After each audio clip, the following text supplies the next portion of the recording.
Monsieur Mariton, la parole est à Monsieur Manscourt pour 5 minutes.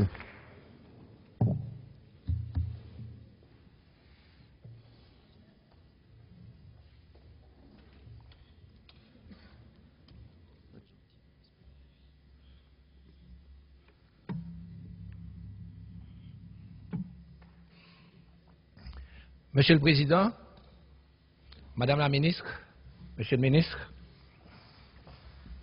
l'examen des crédits budgétaires est toujours une heure de vérité pour tout gouvernement amené à justifier ses choix politiques, financiers, voire budgétaires.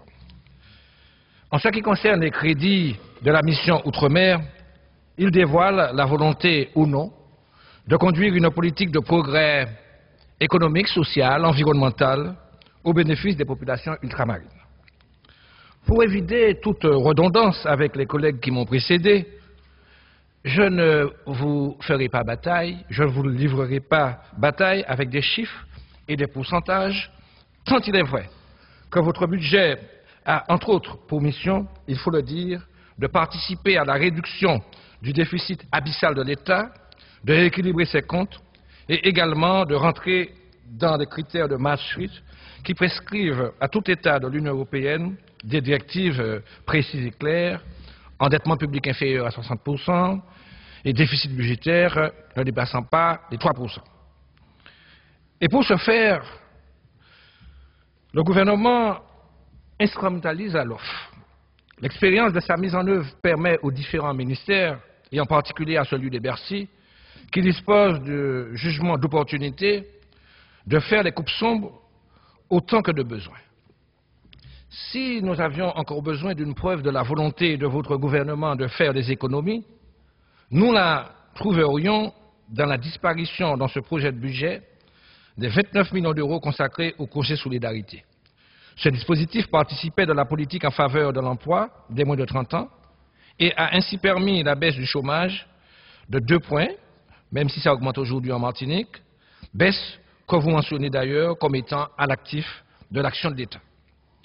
Nous avons déjà dénoncé cette réalité et nous continuerons à le faire. Ces dernières années, la priorité officiellement donnée au logement, à l'emploi, à la santé, à la formation et à l'éducation n'a pas empêché des amputations de crédit en cours d'exercice et de manière astucieuse l'affichage d'autorisations de programmes conséquents mais sans couverture de crédit de paiement. En d'autres termes, des coquilles vides. Cette technique a d'ailleurs contribué à mettre en péril le secteur du logement social, on l'a indiqué tout à l'heure, particulièrement en Martinique. Les aides à l'amélioration de l'habitat des familles les plus modestes ont été insuffisantes et de nombreux opérateurs de logements sociaux ont connu des difficultés. Et l'augmentation des 25 millions d'euros pour le logement social dans les crédits de la mission Outre-mer ne suffira à payer qu'à peine les dettes antérieures de l'État, oui, M. Mariton, les dettes antérieures de l'État, contrairement à ce que nous a dit M. le secrétaire d'État lors d'une réunion qui s'est tenue à Méditon. Quand on sait, M. le ministre, et vous le savez pour être venu dès le surlendemain de la catastrophe, que plus de 7000 familles ont payé un lourd tribut à l'Ouagandine, quand on sait, Monsieur le ministre, et vous le savez, que la Martinique subit aujourd'hui, dans un contexte post-cyclonique, une épidémie de dengue, et on l'a rappelé, plus de 8000 cas sont recensés, nécessitant ainsi le déclenchement d'une alerte sanitaire par les services de la DSDS. Quand on sait, Monsieur le ministre, Madame le ministre, et vous le savez, qu'un autre sujet nous préoccupe, la pollution des terres par le chlordécone en Guadeloupe et en Martinique, et ses conséquences sur la santé de nos populations et sur les économies de nos régions. Le rapport du professeur Belpomme, relayé par les grands médias nationaux, a certes été alarmant, mais je sais que le ministre de la Santé a missionné sur ce dossier le directeur de la Santé, M. Oust. Ce dernier a pris conscience, à travers les premières recherches menées par les scientifiques, des risques réels d'un problème sanitaire majeur. Votre écoute, Monsieur le ministre, votre disponibilité, je vous le concède, ne peuvent cacher la perception que l'on a de votre politique pour nos régions d'outre-mer. Vous voulez opérer un recentrage de l'initiative économique au niveau de l'État par le biais de l'outil fiscal qu'est la zone franche globale d'activité que vous nous proposez. Et cela quitte à marginaliser, pour ne pas dire à domestiquer les collectivités locales. Derrière tout cela, il s'agit d'imposer à ces territoires une certaine conception libérale, voire mondialiste.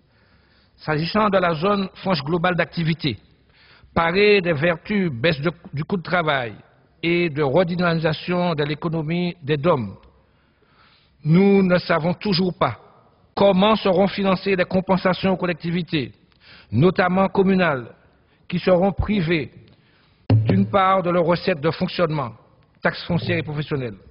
Pour les organismes sociaux, vous avez provisionné une somme de 30 millions d'euros au programme 138, une approche de coût prévisionnel global de ce dispositif commandé par le MEDEF Martinique fait apparaître un besoin de financement d'environ 800 millions d'euros. On est loin du compte. En outre, vous préconisez le choix de 3 ou 4 secteurs prioritaires pouvant cumuler des exonérations.